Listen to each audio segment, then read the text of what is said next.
Canadians, in a funny sort of way, have always written speculative fiction. Because the basis of speculative fiction is the question, what if? And let's face it, the whole country has been based on what if since it was born. I mean, what if? Can we make a go of this? What if, you know, historically, what if the Americans move into Western Canada? You know, they send out the RCMP.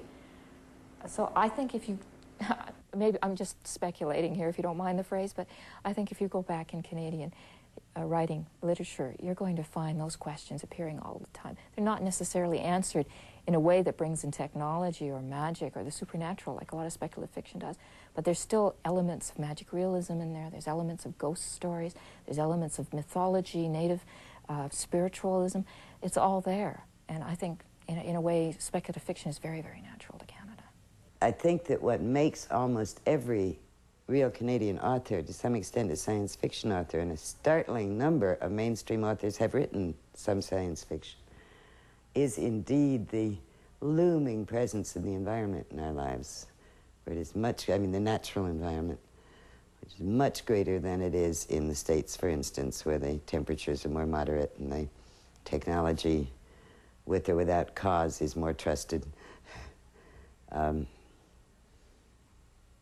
I think the sense of the environment being indeed a character in the story is a very typically Canadian thing, and it's an absolutely essential science fiction thing. Judith Merril was born in the USA, and now she lives in Canada. So she's very aware of setting. Garfield and Judith Reeves-Stevens, on the other hand, were born in Canada and moved to LA. Gar, Judy, guys, it's Commander Rick. Do you think there's a particularly Canadian voice in science fiction? I don't think so. I don't think there would be a particular Canadian voice. They would be just part of science fiction, because the science fiction writers we know here are no different from the ones we meet in the United States. No, I mean, it would be glib to say that, well, yes, there are science fiction novels that are set in Canada. But it's not a question of setting. No, that's... And the themes are universal. I think it's really important for the readers in Canada to understand that something of what they're reading comes from where they live, whether it's a style, whether it's a location, whether it's a way of thinking, a cultural context. And sometimes we find fiction that comes from outside our borders not as recognizable, or if it's recognizable, it's as in, ah, yes, I know that city, it's London. Yes, I know that city, it's New York. Not, I go outside my back door every day and I see that landscape. And on this tape, Candas explained why it's so hard to recognize a Canadian science fiction community.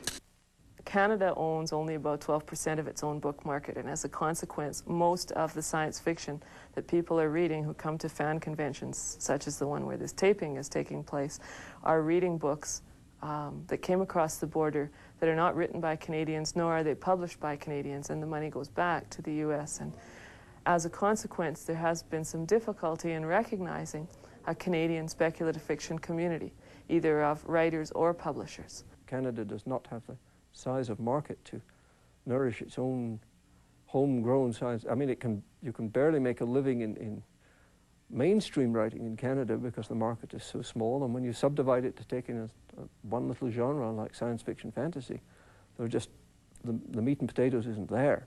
So we have to go after foreign markets, which means the United States. And they like Canadian writing in this field. Whereas I know one writer of thrillers, Canadian writer of thrillers, who was telling me that they don't like thrillers. It's almost impossible for a Canadian writer of whodunits to sell south of the border. And yet science fiction and fantasy, they like us. We're actually beginning to write things set in Canada now, which they never used to let us do. They used to take books and change them to obscure towns in the United States because they figured that nobody in the States would want to read a book set in Canada. But we've since become exotic, and we're an in-locale now, and certain American writers are now writing books set in Canada. So I guess we've kind of made it. More and more Canadian writers are coming out of the woodwork and refusing to go away, and discovering that it doesn't matter if you have a Canadian return address on your manuscript, they'll still take it seriously in New York. And I think more and more we're going to see a recognizably Canadian science fiction. What it's going to be, I don't know yet. The next generation of writers will tell us, but there are some signs that at least they're starting to. The last few years have seen the emergence of Canada as a superb literary address. It never used to be. It used to be seriously problematic to be a Canadian and attempting to stride on the stage of world literature. For the last 3 or 4 years, I've seen a complete reversal of that. In mainstream terms, you've got Robertson Davies and Margaret Atwood and now Monica Richler nominated for England's Booker Prize at the best novel in the English language. In the science fiction fantasy field, you have Canadians and adopted Canadians like Spider Robertson, Bill Gibson, Charles DeLint, Robert Charles Wilson, my own works. You're seeing a remarkably consistent recognition that quality is coming out of Canada. We're somewhere in between the American writers and the British writers, the very high fantasy, more almost stilted British, not stilted, that's not the right word, involved British books, and the slicker, faster-paced American books. And the Canadian books, like just about everything else in Canada, sit right smack dab middle of the road. The trouble with standing in the middle of the road is you tend to get run over. There will be a Canadian voice in science fiction as long as there's a Canada. So what, another year, maybe 2? Science fiction and fantasy, and to a large extent horror, are very much about setting, about place. And authors imbue their stories with their own sense of home, depending on whether they see themselves as citizens of a particular city, of a province, of a country, or like Moebius, of a planet. The best science fiction lifts us beyond regionalism and petty nationalism and racism, and it gives voice to... Oh, great. How typically Canadian. Here I am, an original Canadian voice, and I'm going to be cut off. If I was an American, you wouldn't dare cut me off, would you? Nah, because I wouldn't stand for it. You know I wouldn't stand for it.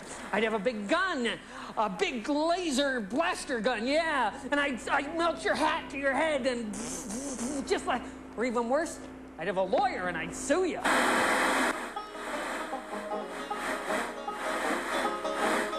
Next week on Second Nature, with the successful completion of the tunnel between England and Europe, a new plan to connect Ottawa with the rest of Canada. Also, are we drowning in our own waste and trash? We'll interview executives from all 3 TV networks.